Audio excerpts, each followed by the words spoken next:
ದೇರಳಕಟ್ಟೆ ನೇತಾಜಿ ಸುಭಾಷ್ ಚಂದ್ರ ಬೋಸ್ ಸರಕಾರಿ ಪ್ರೌಢಶಾಲಾ ಮುತಾಲಿಕೆಡ್ ಬೆಳರಿಂಗೆ ಕಿನ್ಯದ ಗ್ರಾಮ ಪಂಚಾಯತ್ ಸದಸ್ಯರು ಶ್ರೀ ಹಮೀದ್ ಕಿನ್ಯ ಬೊಕ್ಕ ಪರಿಸರದ ಜನಕ್ಲನ ಸಹಕಾರಡು ಕಿನ್ಯ ಬೆಳರಿಂಗೆ ಜನವಸತಿ ಪರಿಸರಡು ಸರ್ಕಾರದ ಹೊಸ ಶಿಕ್ಷಣ ನೀತಿದ ವಿದ್ಯಾಗಮ ನಿರಂತರ ಕಲಿಕಾ ತರಗತಿದ ಉದಿಪನಲೇಸು ಸೋಮವಾರ ಕಾಂಡ ನಡಪಾಯಿರು. ನಿವೃತ್ತ ಕೃಷಿ ಅಧಿಕಾರಿ ಪರಿಸರದ ಹಿರಿಯರು ಜನಾಬ್ ಸಾಧುಕುನಿ ಬಾವ ತನ್ನ ಪಾತೆರಡು ವಿದ್ಯಾಗಮ ನಿರಂತರ ಕಲಿಕಾ ತರಗತಿನ ಉದಿಪನ ಮಲ್ಲದು ಜೋಕ್ಲೆಗ ಎಡ್ಡೆ ಶಿಕ್ಷಣ ತಿಕ್ಕಡು ಇಲ್ಲೆಡೆ ಪೋದು ಕಲಿಕಾ ಪಂಪಿನ ಈ ಶಿಕ್ಷಣ ಪದ್ಧತಿ ಯಶಸ್ವಿಯಾದ ನಡಪಡ ಪಂಡದ ಶುಭ ಹಾರೈಸಿರು. ಮಕ್ಕಳು ನಿಜವಾಗಿಯೂ ಮನೆಯಲ್ಲಿ ಏನು ಮಾಡಬೇಕಂತೇಳಿ ಒಂದು ತೊಂದರೆಯಲ್ಲಿದ್ದರು. ಸರ್ಕಾರ ಇದೊಂದು ಕಾರ್ಯಕ್ರಮ ಮಾಡಿಕೊಳ್ಳೋದು ನಿಜವಾಗಿಯೂ ಸಂತೋಷ ಸಂಗತಿ. ಅಂದರೆ ಈ ಆನ್ಲೈನ್ನಲ್ಲಿ ಅವರ ಪಾಠ ಚಟುವಟಿಕೆ ಅದು ತಪ್ಪಾಗದೆ ಮುಂದುವರಿಯಲಿಕ್ಕೆ ಇದೊಂದು ಒಳ್ಳೆಯ ಅವಕಾಶ. ಈ ಕಾರ್ಯಕ್ರಮವು ನಮ್ಮ ಈ ಒಂದು ಪರಿಸರದಲ್ಲಿ ನಡೆಯುವುದು ನಮಗೆ ಸಂತೋಷಕರ. ಇದು ಯಶಸ್ವಿಯಾಗಲಿ ಹಾಗೂ ವಿದ್ಯಾರ್ಥಿಗಳಿಗೆ ನನ್ನನ್ನು ಸಲಹೆ ನೀವು ಇದಕ್ಕೆ ಆಸಕ್ತಿ ವಹಿಸಬೇಕು ಮುಖ್ಯವಾಗಿ. ಆಮೇಲೆ ಹೆತ್ತವರು ಇದಕ್ಕೆ ಸಹಕಾರ ಕೊಡಬೇಕು ಅಂತ ಹೇಳಿ. ಕೊರೋನಾದ ಸಂಕಷ್ಟಡು ಜೋಕ್ಲೆಗ್ ಶಾಲೆಗಳ ಪೋಯರೆ ಆವಂದಿನ ಪರಿಸ್ಥಿತಿ ಆಂಡ ಶಿಕ್ಷಣ ಪಂಪಿನವು ಇನಿತ ಕಾಲಡು ಅತಿ ಅಗತ್ಯ ಅಂಚಾದ ಜೋಕ್ಲೆಗ್ ಕೊರೋನಾದ ನಡುಟ್ಲ ಇಂಚ ಜನವಸತಿ ಜಾಗಿಗೆ ಬತ್ತದ ಕಲ್ಪಾವನ ಶಿಕ್ಷಣ ಪದ್ಧತಿ ಯಶಸ್ವಿ ಆವಡು ಜೋಕ್ಲೆಗ್ ಎಡ್ಡ ಶಿಕ್ಷಣ ತಿಕ್ಕಡು ಅಧ್ಯಾಪಕ ಬಂಧುಲನ ಈ ಪ್ರಯತ್ನಗ್ ಜನಕ್ಲನ ಸಹಕಾರಲ ತಿಕ್ಕಡು ಪಣದ ಕಾರ್ಯಕ್ರಮದ ರೂವಾರಿ ಕಿನ್ಯ ಗ್ರಾಮ ಪಂಚಾಯತ್ ಸದಸ್ಯರು ಜನಾಬ್ ಹಮೀದ್ ಕಿನ್ಯ ಎಡಬೇಕೆರು. ಭಾರತ ಸರ್ಕಾರದ ಮಾರ್ಗಸೂಚಿ ಪ್ರಕಾರ ಶಿಕ್ಷಣದಲ್ಲಿ ಮಕ್ಕಳು ವಂಚಿತರಾಗಬಾರದು, ಮಕ್ಕಳಿಗೆ ಶಿಕ್ಷಣ ಮರೆತು ಹೋಗಬಾರದು. ಈ ನಿಟ್ಟಿನಲ್ಲಿ ಪ್ರತಿಯೊಂದು ಸರ್ಕಾರದ ಎಲ್ಲ ಸ್ಕೂಲ್ಗಳ ಟೀಚರ್ಸ್ ಹಾಗೂ ಅಧ್ಯಾಪಕರು ಜನರ ಬಳಿಗೆ ಹೋಗಿ ಹಳ್ಳಿ ಪ್ರದೇಶಕ್ಕೆ ಹೋಗಿ ಜನರ ಮಧ್ಯೆ ವಿಶಾಲವಾದ ಪ್ರದೇಶದಲ್ಲಿ ಮಕ್ಕಳಿಗೆ ಶಿಕ್ಷಣದ ಬೋಧನೆ ಕೊಡಬೇಕು ಮತ್ತು ಶಿಕ್ಷಣದ ಬಗ್ಗೆ ಅವರಿಗಿರತಕ್ಕಂಥ ಆ ನೆನಪು ಶಕ್ತಿಗಳನ್ನು ಉಳಿಸುವಂತಹ ಅದನ್ನು ಮುಂದುವರಿಸುವಂತಹ ವ್ಯವಸ್ಥೆಗೋಸ್ಕರ ಸರ್ಕಾರ ಇವತ್ತು ದೇರ್ಲಕಟ್ಟೆ ಸುಭಾಷ್ ಚಂದ್ರ ಬೋಸ್ನವರು ನಮ್ಮ ಈ ಮೀಂಪಿರಿ ಸಂಕೇಸ ಈ ಪ್ರದೇಶಕ್ಕೆ ದೇರ್ಲಕಟ್ಟೆ ಹೈಸ್ಕೂಲ್ಗೆ ಜಾಸ್ತಿ ಹೋಗೋ ಕಾರಣ ಅಲ್ಲಿಯ ಅಧ್ಯಾಪಕ ತಂಡ ನಿನ್ನೆ ಅಲ್ಲಿ HM ಬಂದು ಇಲ್ಲಿ ವ್ಯವಸ್ಥೆ ಮಾಡಿ ನಮ್ಮ ಶರೀಫ್ರವರ ಮನೆಯಲ್ಲಿ ವ್ಯವಸ್ಥೆ ಮಾಡಿಕೊಟ್ಟಿದ್ದಾರೆ. ಮಳೆ ಇಲ್ಲದ ಕಾರಣ ಇಂಥ ಮಲರಾಯ ಧೂಮಾವತಿ ಬಂಟ ದೇವಸ್ಥಾನದ ಮತ್ತು ನಮ್ಮ ನಾಗೇಶ್ವರವರು ಪುರುಷ ಅವರ ಲ್ಯಾಂಡಿನಲ್ಲಿ ಇವತ್ತು ವಿಶಾಲವಾದ ಪ್ರದೇಶದಲ್ಲಿ ಶಿಕ್ಷಣ ಮಾಡುವಂಥ ವ್ಯವಸ್ಥೆಯನ್ನು ಮಾಡಿದ್ದಾರೆ. ಸುಮಾರು 2 ಕಿಲೋಮೀಟರ್ ದೂರ ಬಂದು ಸುಭಾಷ್ ಚಂದ್ರ ಬೋಸ್ನವರು ಮಕ್ಕಳ ಶಿಕ್ಷಣದ ಬಗ್ಗೆ ಕಾಳಜಿ ವಹಿಸಿ ಇಲ್ಲಿ ಬಂದು ಬೋಧಿಸ್ತಾ ಇದ್ದಾರೆ. ಇಲ್ಲಿಗೆ ಬಂದು ಶಿಕ್ಷಣಕ್ಕಾಗಿ ಬಂದಿದ್ದಾರೆ. ನಿಮ್ಮ ಪುಣ್ಯ ಸಮಯವನ್ನು ನೀವು ಮನೆಯಲ್ಲಿ ಕೂತ್ಕೊಂಡು ನಿಮ್ಮ ಈಗ ಹಲವಾರು ತಿಂಗಳುಗಳಿಂದ ಮನೆಯಲ್ಲಿ ಕೂತ್ಕೊಂಡು ನಿಮಗೆ ಜಡತ್ವ ಹಿಡಿದಿರಬಹುದು ಅಥವಾ ಶಿಕ್ಷಣದ ಬಗ್ಗೆ ಸ್ವಲ್ಪ ಮಹತ್ವವನ್ನು ಕಳಕೊಳ್ಳದಿದ್ದರೂ ನಮಗೆ ರಜೆ ಅಂತೇಳಿ ಮನಸ್ಸಿನಲ್ಲಿ ಇರಬಹುದು. ಆ ಜಡತ್ವವನ್ನೆಲ್ಲ ಬಿಡಿಸಿ ನಾಳೆ ಎಂಬ ವರ್ಡ್ಸ್ ಬರದೆ ಇವತ್ತಿನಿಂದಲೇ ಶಿಕ್ಷಣದ ಬಗ್ಗೆ ಮುತುವರ್ಜಿಸಿಕೊಂಡು ನಿಮ್ಮ ಶಿಕ್ಷಣದ ಬಗ್ಗೆ ಗಮನ ಕೊಡಿರಿ.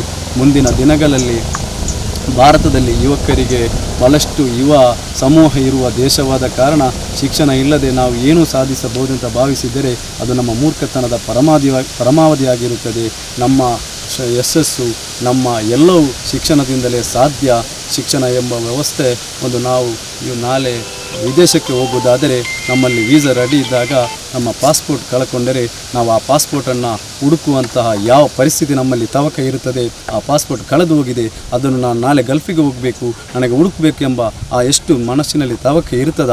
ಅದೇ ರೀತಿ ಶಿಕ್ಷಣ ಎಂಬುದು ನಾವು ರಜೆಯಾಗಿದೆ, ನನಗೆ ಪಡೆಯಲೇಬೇಕೆಂಬ ತವಕ ಸದಾ ನಮ್ಮ ಮನಸ್ಸಿನಲ್ಲಿದ್ದರೆ ಮುಂದಿನ ಯುಗ ನಮ್ಮದಾಗುತ್ತದೆ. ಮಕ್ಕಳೇ, ಒಂದು 10 ವರ್ಷ ಕಾಲ ನೀವು ಭಾಳಷ್ಟು ಪರಿಶ್ರಮದಿಂದ ಕಲಿಯಿರಿ, ಮುಂದಕ್ಕೆ ನಿಮ್ಮ ಯುಗವಾಗಿ ಬರುತ್ತದೆ. ನಾವೆಲ್ಲರೂ ಈ ಪ್ರದೇಶದವರು ಶಿಕ್ಷಣಕ್ಕೆ ಮುತುವರ್ಜಿ ವಹಿಸಿ ಕೊಡಬೇಕು, ಸಹಕಾರ ಕೊಡಬೇಕು.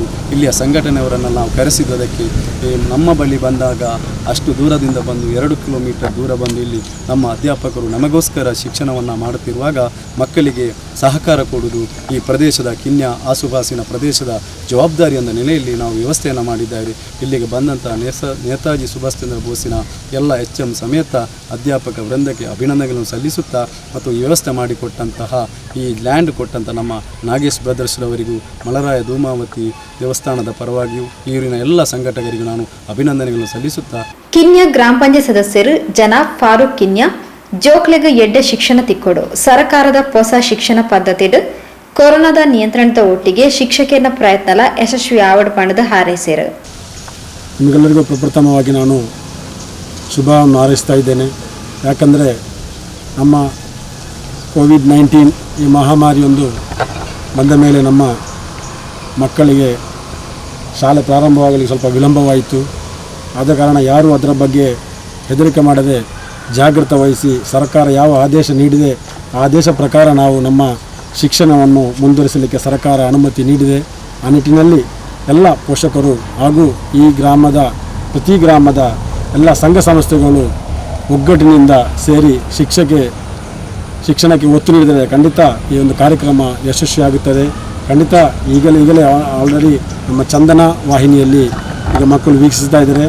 ಅದರ ಬಗ್ಗೆ ಅದರಲ್ಲಿ ನೀವು ಹೆಚ್ಚಿನ ಆಸಕ್ತಿ ವಹಿಸಿ ಆ ಒಂದು ಟೈಮ್ ಬಿಟ್ಟು ಈ ಟೈಮಲ್ಲಿ ಮಾಡುವಂಥ ಕಾರ್ಯಕ್ರಮ ಯಶಸ್ವಿಯಾಗಲೆಂದು ಹಾರೈಸ್ತಾ ಮಗದೊಮ್ಮೆ ನಮ್ಮ ಸುಭಾಷ್ ಚಂದ್ರ ಬೋಸ್ ದರ್ಲಕಟ್ಟೆ ಶಾಲೆಯ ಎಲ್ಲ ಆಡಳಿತ ಮಂಡಳಿಗೂ ಮತ್ತು ನಮ್ಮ ಶಿಕ್ಷಕರೊಂದಿಗೂ ಅಭಿನಂದಿಸ್ತಾ ಈ ಕಾರ್ಯಕ್ರಮವನ್ನು ಯಶಸ್ವಿಯಾಗಲೆಂದು ಹಾರೈಸ್ತಾ ಅವರ ಮಾತು. ದೇಳಕಟ್ಟೆ ನೇತಾಜಿ ಸುಭಾಷ್ ಚಂದ್ರ ಬೋಸ್ ಸರ್ಕಾರಿ ಪ್ರೌಢಶಾಲಾ ಅಧ್ಯಾಪಕರು ಶ್ರೀ ವೆಂಕಟೇಶ್ಗೆ ವಿದ್ಯಾಗಮ ನಿರಂತರ ಕಲಿಕಾ ತರಗತಿದ ಉದ್ದೇಶ ರೀತಿ ನೀತಿದ ಬಗೆಟು ಪೊಲಕುರಿಯರು. ಈ ಕೋವಿಡ್ ಸಂಕ್ರಮಣದ ಕಾಲದಲ್ಲಿ ನಮ್ಮ ಶಾಲಾ ಶೈಕ್ಷಣಿಕ ಚಟುವಟಿಕೆಗಳು ಸಂಪೂರ್ಣವಾಗಿ ನಿಂತಿದೆ ಅಂತ ತಿಳ್ಕೊಳ್ಬೋದು. ಈ ಸಂದರ್ಭದಲ್ಲಿ ಮಕ್ಕಳನ್ನು ಪುನಃ ಶೈಕ್ಷಣಿಕ ಚಟುವಟಿಕೆಗೆ ತೊಡಗಿಸಿಕೊಳ್ಳುವಂತೆ ಮಾಡಲಿಕ್ಕೆ ನಮ್ಮ ಮಾನ್ಯ ಘನ ಸರ್ಕಾರದ ಶಿಕ್ಷಣ ಇಲಾಖೆ ವಿದ್ಯಾಗಮ ಅಂತ ಹೇಳುವ ಒಂದು ವಿಶಿಷ್ಟವಾದ ಯೋಜನೆಯನ್ನು ಜಾರಿಗೆ ತರ್ತಾ ಇದೆ. ಪ್ರತಿ ಶಾಲೆಯ ಅಧ್ಯಾಪಕರು ಬೇರೆ ಬೇರೆ ಜನವಸತಿ ಕ್ಷೇತ್ರಗಳಿಗೆ ಹೋಗಿ ಅಲ್ಲಿ ಇರುವಂತಹ ಮಕ್ಕಳನ್ನು ಸ್ಥಳೀಯ ಮಕ್ಕಳನ್ನು ಒಟ್ಟಿಗೆ ಸೇರಿಸಿ ಅವರಿಗೆ ಸಣ್ಣ ಸಣ್ಣ ಗುಂಪಿನಲ್ಲಿ 6-8 ಮಕ್ಕಳನ್ನು ಒಟ್ಟು ಸೇರಿಸಿ ಪಾಠ ಮಾಡುವಂಥ ಶೈಕ್ಷಣಿಕ ಚಟುವಟಿಕೆಗಳನ್ನು ಪ್ರಾರಂಭಿಸುವಂಥ ಕಾರ್ಯಕ್ರಮವನ್ನು ಇವತ್ತಿನಿಂದ ಪ್ರಾರಂಭಿಸ್ತಾ ಇದ್ದೇವೆ. ನಮ್ಮ ಬೆಳರಿಂಗೆ ಕಿನ್ಯ ಬೆಳರಿಂಗೆ ಪ್ರದೇಶದಲ್ಲಿ ಇದೀಗ ಉದ್ಘಾಟನೆಯನ್ನು ಮಾಡಲಾಯಿತು. ಇನ್ನು ಮುಂದಕ್ಕೆ ನಿರಂತರವಾಗಿ ದಿನಕ್ಕೆ 3 ಗಂಟೆಯ ಹಾಗೆ ವಾರದಲ್ಲಿ 4 ದಿವಸ ನಿರಂತರವಾಗಿ ಶೈಕ್ಷಣಿಕ ಕಾರ್ಯಕ್ರಮಗಳು ಮುಂದುವರಿಯಲಿಕ್ಕೆ ಇವೆ. ಜೊತೆಗೆ ಚಂದನ ವಾಹಿನಿಯಲ್ಲಿ ಅವರಿಗೆ ತರಗತಿಗಳು ಕೂಡ ಪ್ರಾರಂಭ ಆಗ್ತದೆ. ಅದಕ್ಕೆ ತೊಂದರೆಯಾಗದ ರೀತಿಯಲ್ಲಿ ನಾವಿಲ್ಲಿ ಟೈಮ್ ಟೇಬಲನ್ನು ವ್ಯವಸ್ಥೆ ಮಾಡಿದ್ದೇವೆ.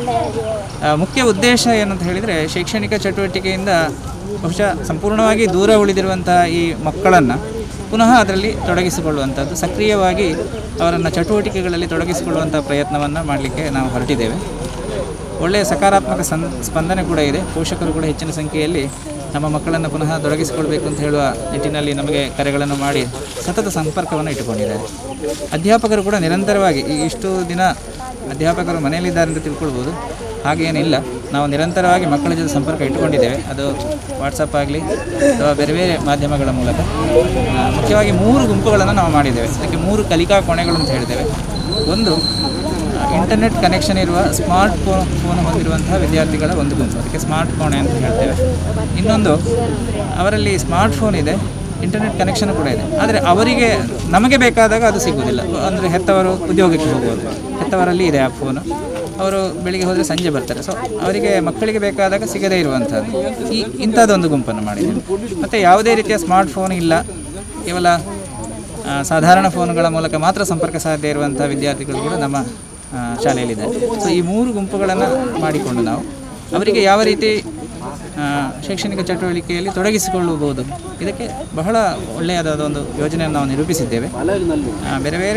ಪ್ರತಿದಿನ ಬೇರೆ ಬೇರೆ ಸಬ್ಜೆಕ್ಟಿನ ಶಿಕ್ಷಕರು ಬರ್ತಾರೆ, ಇವರಿಗೆ ಪಾಠವನ್ನು ಮಾಡ್ತಾರೆ. ಯಾವುದೇ ಸಮಸ್ಯೆಗಳಾದಾಗ, ಶೈಕ್ಷಣಿಕವಾಗಿ ತೊಂದರೆಗಳಾದಾಗ ಅಥವಾ ಅಧ್ಯಯನದಲ್ಲಿ ಸಮಸ್ಯೆಗಳು ಬಂದಾಗ ಅದನ್ನು ಪರಿಹರಿಸಲಿಕ್ಕೆ ನಾವು ಖುದ್ದಾಗಿ ಇಲ್ಲಿ ಬರ್ತೇವೆ. ದೇರಳಕಟ್ಟೆಯ ನೇತಾಜಿ ಸುಭಾಷ್ ಚಂದ್ರ ಬೋಸ್ ಸರ್ಕಾರಿ ಪ್ರೌಢಶಾಲೆಯ ಈ ರೀತಿಯ 8 ಜನವಸತಿ ಕೇಂದ್ರಗಳಲ್ಲಿ ತರಗತಿಗಳು ಇನ್ನು ನಿರಂತರವಾಗಿ ಮುಂದುವರಿಯಲಿಕ್ಕಿದೆ.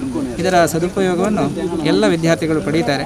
ಶಿಕ್ಷಕರು ಕೂಡ ಬಹಳ ಶ್ರಮಪಟ್ಟು ಬಹಳ ದೂರದಿಂದ ಬಂದು ಪಾಠಗಳಲ್ಲಿ ತಮ್ಮನ್ನು ತೊಡಗಿಸಿಕೊಳ್ತಾ ಇದ್ದಾರೆ. ಪರಿಸರದ ಪ್ರಮುಖರು ಉದ್ಯಮಿ ಸಾದಿಕ್ ಶರೀಫ್ ವಿದ್ಯಾರ್ಥಿಗಳಿಗೂ ಮಾಸ್ಕ್ను ವಿತರಣೆ ಮಾಡ್ತಾರೆ.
ಕಿನ್ಯ ಬೆಳರಿಂಗೆ ದಕ್ಷಿಣ ಕನ್ನಡ ಜಿಲ್ಲಾ ಪಂಚಾಯತ್ ಸರ್ಕಾರಿ ಶಾಲಾ ಎಸ್ಟಿಎಂಸಿ ಅಧ್ಯಕ್ಷರು ಪಿಟಿ ಅಹಮದ್ ಕಿನ್ಯ, ಪರಿಸರದ ಪ್ರಮುಖರು ಸಾದಿಕ್ ಶರೀಫ್, ಬಿಲ್ಲವ ಯುವ ಸಂಚಲನ ವೇದಿಕೆ ಅಧ್ಯಕ್ಷರು ಜಯಂತ್ ಪೂಜಾರಿ, ಅನ್ಸಾರುಲ್ ಮಸಾಕಿನ್ ಅಸೋಸಿಯೇಷನ್ ಅಧ್ಯಕ್ಷರು ಸಿದ್ದಿಕ್, ಸತೀಶ್ ಟೈಲರ್, ಶಿಹಾಬುದ್ದೀನ್, ಅಬ್ಬಾಸ್ ಫಿರೋಜ್, ಮೂಸಾ ಬಟ್ಕೆಟ್ಕ, ಪುರುಷೋತ್ತಮ್ ಪೂಜಾರಿ ಇಂಚಿತಿ ಪ್ರಮುಖರು ಕಾರ್ಯಕ್ರಮದ ಪಾಲ್ಪಡೆದಿದ್ದರು.